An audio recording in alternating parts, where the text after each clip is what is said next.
He continues on, but in the world at one time men shun death as the greatest of all evils, and at another time choose it as a respite from the evils in life.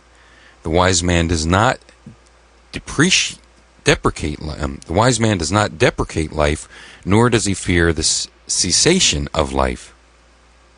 The thought of life is no offense to him, nor is the cessation of life regarded as an evil.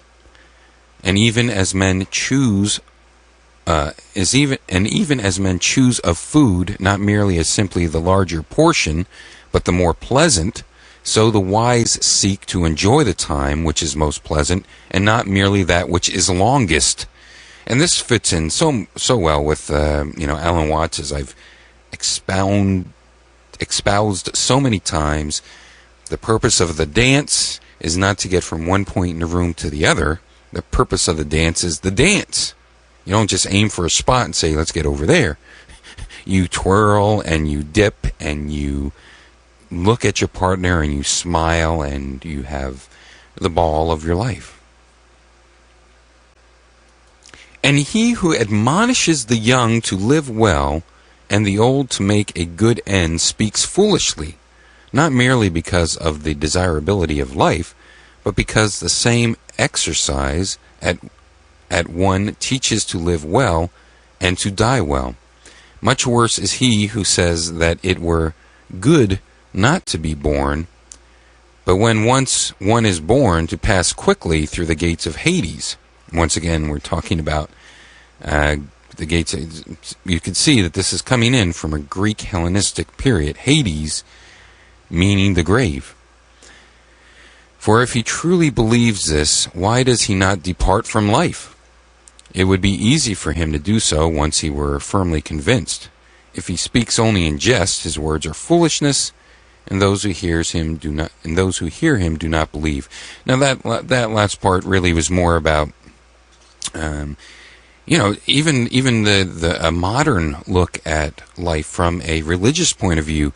If you thought that you're going to go live in heaven forever and be happy and live out of pain and out of fear, no fear, lambs are going to lie down with lions and things like that, like all the kings, like all the sentiment at that time when any new king would come into power, those colloquialisms, somehow they mean something different to us now than they did when they were said as hello, hi there, what's up, the same type of sayings we have today. Saying that the lamb would lay down with the lion, those were colloquialisms back to express someone's happiness and relief of a new king being put into power. These are people that would look at the stars and think that the stars meant that there's a war going on, or they would lose a war, or they should start a war, or that a new person was born, or things like this. Very unremarkable events. But we can compare these last lines with people that now believe that they're going to go to heaven. Why even be on this earth at all, then? Why not just, yourself right now and go be with Granny and Grandpap and, playing a harp and sitting around, farting around all day in a white robe?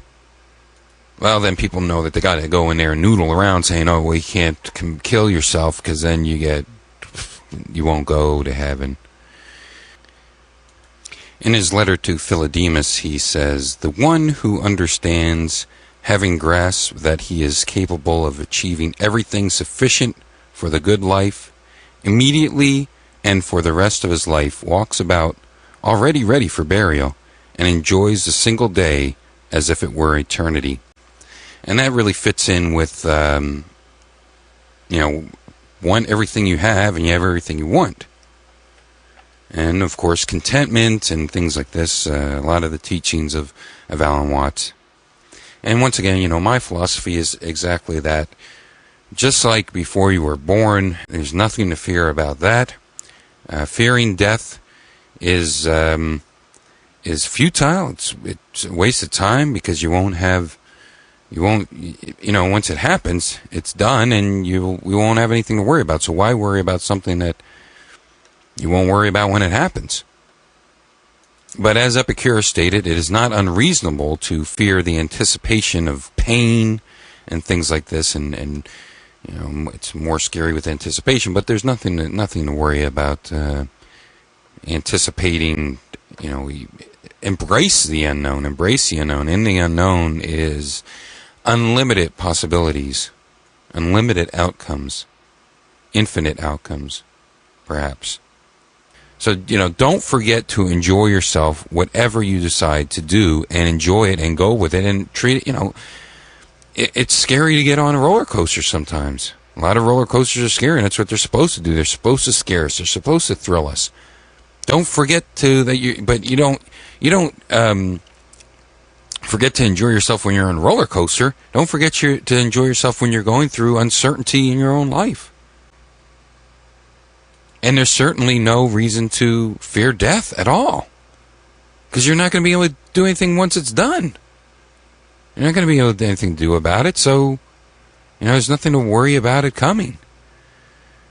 Try to get your things in order so you don't leave a big burden on the people that love you. And it's Epicurus states in other parts that it's perfectly reasonable to be sad and be mournful when someone dear to you passes.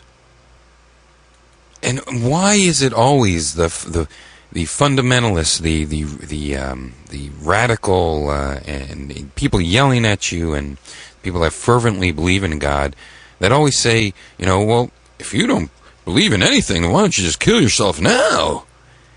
That is totally the opposite of what really is logical and rational about not believing in an afterlife. Because this is all we have. We want to enjoy ourselves here. This is it, man. This is where we're going to have all these sensations. Our bodies, our atoms, our molecules, our ideas, they may all far transgress the fangs of death. Our bodies are going to keep going on. The things that make up our body, that have existed before we were born, and the foods become us, and everything, how we change one type of matter into another type of matter, how we transform matter into energy and energy into matter, and all this other crazy stuff that's going on, how our bodies is exchanging its electrons with things that exist all around us, our environment. This is an amazing thing. We know that our bodies are going to go on. We know that these things that make us up are going to go on. But our consciousness, the thing that we say is us when we say us, we know that is one day going to be extinguished like a candle blown out in the wind. It's going to be. We're no longer going to be able to be us, or what we consider us. So we value this time. We value these sensations, the things that, I hope we do, things that we touch, the people that we love, the experiences that we experience, the happenings, everything that a human can do. I hope that we try to do those things.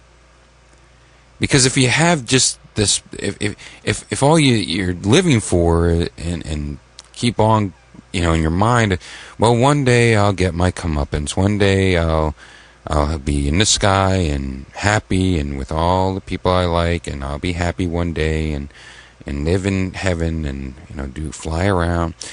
Then that is when you shut off yourself. Why live in this stinky world where you fall down, you scrape your knee, and you're not enjoying everything, and you hate people, and people are mean to you, and all this other stuff? That's what you should try to get out of, I would think, to go to the heaven place. You go with your 72 grapes. If I knew I had 72 grapes waiting for me in heaven, oh, forget it. But you don't believe in anything. You fall for anything. Wrong. I believe in lots of things. I believe in everything, I believe in everything.